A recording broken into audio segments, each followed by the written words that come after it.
Untuk pertemuan yang kali ini, teman-teman semua, saya akan menjelaskan sedikit cara pengujian mandau sebelum mandau dipakai. Sebelum bilahnya dipakai, disempurnakan, dibuatkan sarung, serta siap terjun ke lapangan oleh si pemesan mandau yang ada ini. Dan ini adalah sesuatu yang kita lakukan memang dari turun-temurun seperti itu, hingga pada saat ini kita pertahankan cara pengujian pengetesan bilah mandau sebelum diserahkan kepada pemiliknya, sebelum dipakai. Ini bukan dibuat-bukan, dikarang-karang oleh saya Empu Glol. Karena seperti saya katakan sebelumnya, apa yang saya tampilkan di konten seperti ini itu semuanya real dan dapat dipertanggungjawabkan. Apalagi masalah pengujian mandau ini nggak main-main loh ya. Kenapa? Karena ini dihadapkan oleh masyarakat kita Indonesia, dihadapkan oleh publik, seperti Marcel katakan, seperti pesulap merah katakan, kita harus yang real-real saja. Kalau benar ya benar, kalau enggak ya enggak, seperti itu. Jangan melakukan sebuah pembohongan publik. Nah, ini yang beliau katakan kepada saudara kita yang melakukan pembohongan. Kalau yang enggak, kenapa mesti marah seperti itu? Kenapa harus terbawa perasaan? Kita harus menyikapi sesuatu dengan akal dan pikiran sehat. Tentunya dengan berpikir lebih jauh. Kita cermati seperti itu. Oh, mungkin juga ada sesuatu hal yang benar, sesuatu hal yang dimaksud, tetapi kita salah memahaminya. Kira-kira begitulah, teman-teman. Oke, kita melihat langsung teknik tata cara pengujian bilah mandau. Tetapi ini kebetulan bilah mandaunya kebanyakan Empu kirim, jadi belum sempat membuat bilah mandau. Empu hanya kasih contoh ke besi lainnya. Empu hanya mengumpamakan kalau ini bilah mandau. Oke, kita saksikan. Jadi awal mula dalam pembuatan mandau, kita tentunya memakai besi yang bagus. Umumnya pada saat ini kita memakai per. Teman-teman bisa melihat ini per mobil yang sudah kita belah. Karena per mobil ini adalah baja yang kita anggap bagus pada saat ini. Setelah kita belah memakai gerinda atau apa saja yang penting terpotong seperti ini, ada bekas potong-potongan. Nah, kemudian kita melakukan pembakaran ke arang ini. Arang ini kalau kita di Kalimantan ini arang ulin. Nah, kemudian kita menempahnya di sini, membentuk bilah mandau yang ada ini. Ada palu berapa macam, teman-teman bisa melihat semua nih. Dari yang besar lumayan, yang nanggung juga. Setelah bilah mandau ini selesai, nah ini perumpamaan contoh, tapi ini bukan bilah mandau, ini bilah mandau yang nggak bagus kemarin. Nah ini, tapi saya mengumpamakan seandainya ini bilah mandau. Takut teman-teman atau saudaraku salah paham, kok mandau begitu, Empu? Enggak. Nah, setelah bilah mandau ini selesai, seumpamanya, kita bakar lagi di api, karena kita usahakan merahnya itu dari sini sampai ke sini. Nah, merahnya sedikit, dengan maju mundur. Nah, kemudian kita serpuh di air. Nah, ini air hujan boleh, air ledeng boleh, serpuh di sini. Nah, sudah serpuh. Setelah itu, nah, untuk mengetahui kekuatan bilah serpuhan yang ada ini tadi, bagaimana? Mungkin banyak yang bingung. Nah, untuk mengetahui bilah serpuh tadi, maka ini ada besi per. Ini besi per. Nah, ini. yang belum berserpuh, yang belum diapa-apain. Lalu kita taruh di sini, teman-teman melihat. Lalu bila mandau yang sudah berbentuk bagus tadi itu sudah jadi, kita timpaskan ke besi ini. Kita melihat pek pek pek pek. Kemudian kita lihat matanya rusak enggak, gini. Oh, seumpamanya bagus. Oh, atau seumpamanya rusak, berarti serpunya masih kurang bagus. Dan kita lihat bekas masuknya ini. Apabila bekas masuk ini seperti diiris, nah, diiris itu sudah bagus. Kalau enggak, sorry, soalnya sambil megang kamera ini. Kalau enggak ini ditaruh di sini, ya kan? Sumpamanya ini kita pegang tangan dua, ini kita dorong, kita iris benar-benar sampai ini besi yang ini terluka, terangkat semua. Baru kita lihat matanya ini rusak atau enggak. Kalau ini masih bagus, tidak ada rusaknya, maka serpuhan kita tadi sempurna. Sempurna, jadi tinggal diasah seperti itu. Nah, kalau dia sudah makan ke besi ini, teman-teman semua harus teman-teman ketahui, apalagi paku gitu. Apalagi paku, jangankan satu biji, 2, 3, 4, 5, 6, 7, 8, 9, 10 sekaligus disusun di besi ini, dipotong putus. Kenapa? Karena ini sudah diserpuh seperti itu. Nah, ini untuk meluruskan teman-teman semua agar tahu. Sering ditampilkan masalah mandau putus paku. Ya sebenarnya gimana ya? Kalau pengujian dari kita yang ada ini sebenarnya bukan masalah putus pakunya, tetapi kita lebih ke kekuatan serpuhnya. Kita melihat kekuatan serpuhnya. Makanya itu apabila sudah diuji tadi, maka mandau ini sudah selesai dengan sempurna seperti itu, teman-teman semua. Nah, itu tadi contoh yang saya Empu Gelo lakukan. Teman-teman sudah melihatnya langsung seperti apa, dan ini adalah tempat kerja saya. Ini kayu gerunggang khusus untuk sarung mandau, tuh teman-teman bisa melihat lumayan banyak. Dan ini kayu dari pedalaman, kita memesannya dengan saudara kita, membuatnya untuk dibawa ke sini. Nah, itulah masalah bilah mandau yang putus paku tadi. Nah, sebenarnya perlu teman-teman atau saudaraku ketahui bahwa semua mandau itu sebenarnya yang mengandung serpuhan itu pasti putus paku. Nggak mungkin nggak putus paku. Nggak mungkin. Tetapi seperti konten saya sebelumnya, mandau ini kan kita tidak memfungsikan untuk potong paku. Kenapa? Karena mandau ini kan dibuat untuk kerja, untuk hal-hal lainnya. Itu masa sih saya membuat mandau tujuannya hanya untuk potong paku terus? Nah, itu enggak ada, tradisi kita Dayak tidak seperti itu sebenarnya. Tapi mandau ini memang bisa ketika untuk memutuskan paku.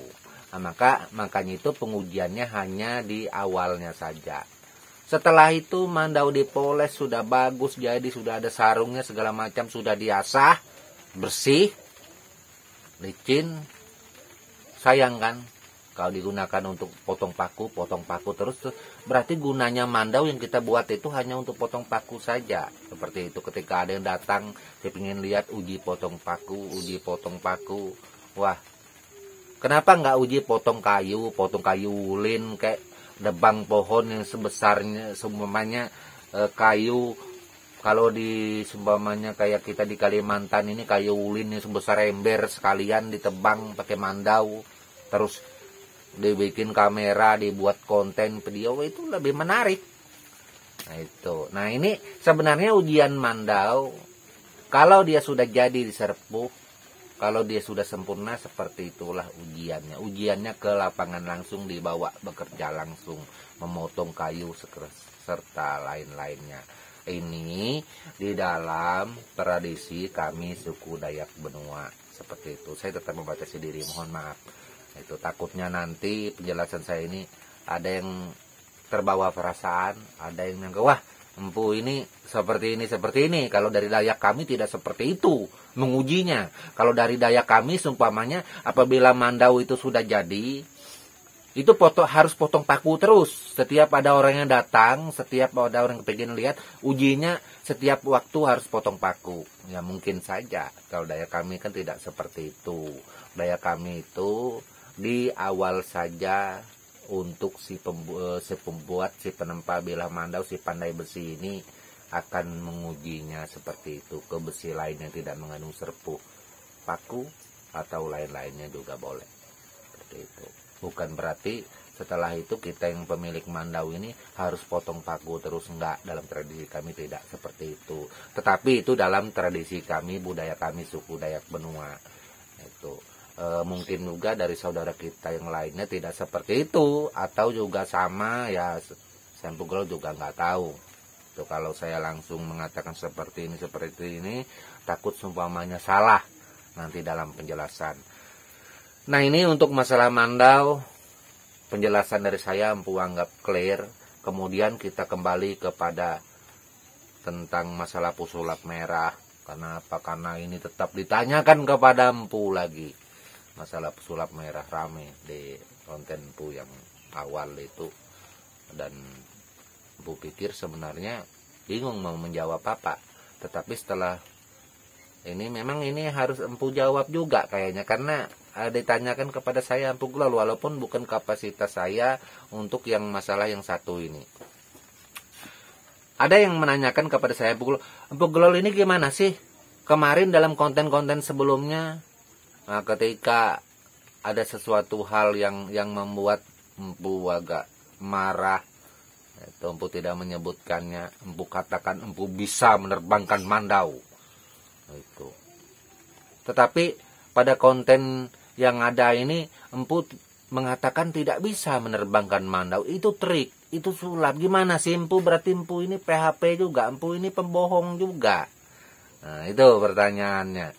Nah, kemudian karena beliau bertanya seperti itu, empu takut kurang baik, akhirnya empu hapus komentarnya yang ada. Tetapi tetap empu jawab di dalam konten ini. Empu menjelaskan seperti itu, empu bisa menerbangkan mandau, bahkan tidak bohong-bohongan. Kira-kira adakah videonya yang empu lakukan, yang empu buat seperti itu, yang bisa membuktikan kalau saya empu Glol menerbangkan mandau secara langsung sesuai apa yang saya katakan. Itu pertama, tidak ada. Kedua, saya mengatakan itu atas dasar leluhur, atas dasar budaya, tradisi yang asli, yang benar-benar asli. Saya tidak yang menyangkut masalah trik yang saya ceritakan awal. Kalau saya ceritakan awal itu saya buat adalah trik. Tetapi ketika orang kepingin melihat yang benaran tradisi di dalam budaya, bisa, kenapa enggak? Itu karena itu ada ritual yang dilakukan situ, menyangkut tradisi, menyangkut budaya. Bisa, kita bisa melakukannya. Nah, tetapi ada persyaratannya cukup berat. Nah, katanya kemarin kalau empu bisa, ya gimana empu nih? Boleh datang, kan saya empu Glol mudah saja dicari. Turun di Balikpapan, tunjukkan foto saya. Atau kan tanyakan, semua orang kan tahu. Kepingin buktinya, boleh datang. Tetapi saya sudah mengatakan di konten sebelumnya. Karena ini adalah tradisi, karena ini adalah sesuatu hal yang sangat mengancam bagi kesukuan suku Dayak, maka ini boleh dilakukan. Kalau enggak, jangan. Kenapa? Karena sebelum kita melakukan ritual ini, terus terang, harus memakan korban dulu. Kira-kira saudaraku kepingin lihat, datang ke sini, kira-kira siapa yang mau dikorbankan? Itu. Atau paling enggak bawa 2 orang lah, jadi 1 orang untuk korban. Itu kenapa? Karena harus ada yang terbunuh dulu. Nah, itu tradisi kami. Harus ada yang terbunuh dulu. Nah, itu. Kemudian baru dilakukan ritual yang ada bahwa ini sudah terjadi, ada darah, ada peristiwa. Nah, ini budaya dan tradisi, mohon maaf, Bu, cerita budaya dan tradisi. Kan nggak mau. Kalau seumpamanya ada yang nggak mau, ada yang kepingin beneran, boleh. Ayo, seumpamanya kita datang ke kepolisian, kita buat tanda tangan surat hitam di atas putih, dilakukan ini dan empu tidak dituntut secara pidana. Termasuk para orang-orang yang melakukan ritual ini nantinya tidak ada tuntutan, sama-sama tidak keberatan. Nggak apa-apa, kita saksikan seluruh masyarakat Indonesia. Boleh kita menyaksikan. Nah, tetapi kalau seumpamanya tidak sukses, empu gimana? Maka sudah makan korban. Loh, ini kan tradisi dan kebudayaan dari leluhur. Masa empu yang salah? Gitu. Kalau dia seumpamanya nggak bisa, ini namanya resiko. Ini, karena kita tidak bohong-bohong, kita melakukan sesuatu hal dengan benar, tetapi dia nggak mau, seumpamanya.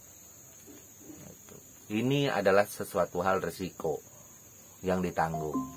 Korban sudah ada, kepingin pembuktian, tetapi hasilnya nol. Kalau seumpamanya hasilnya terjadi seperti yang diharapkan, ya, syukur seluruh masyarakat kita bahkan dunia akan melihatnya. Itu. Oke, mungkin bisa dipahami apa yang Empu maksud. Itu perlu digarisbawahi. Nah, kita tinggalkan ini, kayaknya terlalu ekstrim Empu bercerita hal semacam itu. Sebenarnya Empu selalu menghindari bercerita-cerita seperti itu, tetapi dengan terpaksa Empu harus bercerita itu tadi. Tapi tetap Empu berusaha menyampaikan sesuatu hal yang positif, sesuatu hal yang baik, sesuatu hal yang disukai oleh masyarakat kita, seperti itu. Dan selalu Empu akan tampil bersahabat, bersahaja, berusaha untuk bisa membuat semua saudaraku merasa seperti inilah orang Dayak, yang selalu bersahabat dengan siapa saja, yang selalu membuat sesuatu hal yang baik tentunya, dan merasa adanya ikatan kekeluargaan dengan semua saudaraku yang ada dimanapun itu. Oke. Ke masalah Marcel tadi, Empu juga ditanyakan. Tapi Empu dia menghina dukun, Empu. Semua dukun itu kalau nggak bohong, cabul. Itu. Kalau nggak bohong, cabul, dusta. Itu. Dia bilang semua dukun. Nah itu. Ini sangat bertentangan sekali. Ini sangat dukun-dukun kita, terutama yang beneran, merasa terpukul. Empu gimana ini Empu? Pendapat Empu? Saya ditanyakan pendapat seperti itu. Coba saudaraku tonton kontennya Pesulap Merah. Baik-baik, sulapnya Marcel ditonton. Baik-baik lagi. Tonton lagi yang benar-benar ya. Karena saya sudah hampir semua saya tonton. Iya. Sebelum saya berbicara, sebelum membuat konten, saya tonton dulu. Nah, apa yang beliau katakan. Bahkan ada ini di Trans TV, kalau nggak salah, mohon maaf. Ini kebetulan di TikTok Empu screenshot. Di situ ada jam tayangnya sekian-sekian. Silakan saudaraku tonton, buka kembali di TikTok itu penjelasan daripada Pesulap Merah. Apa yang dia maksud dengan dukun tadi? Kalau tidak cabul, ya berbohong segala macam. Nah ini. Jadi apabila itu memang dukun spiritual yang memang beneran, yang memang tradisi, yang memang leluhur, yang memang dari akar budaya segala macam, Pesulap Merah tidak akan menyentuh itu. Dan beliau mengungkapkan itu dengan terang-terang, tidak akan mengganggu itu karena itu adalah tradisi dan budaya leluhur. Salah satu contohnya seperti dukun beranak serta lain-lainnya ada beliau ucapkan di situ. Nah itu beliau nggak berani. Kenapa? Karena itu menyangkut leluhur. Nah, itu, dan beliau juga mengakui itu beneran gitu, nggak main-main. Itu yang beliau maksud ini adalah orang-orang yang nggak benar, dukun yang nggak benar gitu. Yang nggak benar ini bukan menyamakan semuanya. Itu coba kita pahami. Yang berkedok membawa nama-nama agama, bacaan segala macam, terus melakukan pembohongan, melakukan penipuan, dan di situ ada unsur yang nilai nominalnya sekian, bahkan sampai puluhan juta. Nah ini yang memang harus beliau berantas untuk mencerdaskan bangsa kita Indonesia, itu agar semuanya tahu gitu, nggak bisa dibohongi lagi. Nah, saya Empu Gelol bercerita seperti ini tentunya membantu saudaraku yang lain agar bisa memahaminya, agar bisa menonton kembali video Pesulap Merah. Karena jangan kita menonton separuh, menonton sepotong, kita menonton yang ini tapi yang sebelumnya tidak kita tonton, terus tentu saja kita nggak tahu arahnya kemana, langsung emosi. Nah, harus kita sikapi dengan hati yang dingin, dengan kepala yang dingin, seperti itu. Oke, mungkin hanya itu yang bisa saya sampaikan. Jadi untuk teman-teman ketahui yang kepingin tahu masalah dukun-dukunan yang dimaksud oleh saudara Pesulap Merah, oleh saudara Marcel, nanti ada Empu taruh di sini nih, ada fotonya langsung. Silahkan diklik, ditonton lagi. Oke. Dan akhir kata tetap saya Empu Gelol mengucapkan mohon maaf kalau ada tata bahasa yang salah, perkataan yang saya seumpamanya yang ada menyinggung, meski saya sudah berusaha sebaik mungkin, tetapi saya Empu Gelol juga menyadari kadang-kadang ada suatu kesalahan karena saya adalah manusia biasa, seperti itu, tidaklah sempurna. Oke, akhir kata, salam budaya dan tabik selalu untuk kita semua. Amin.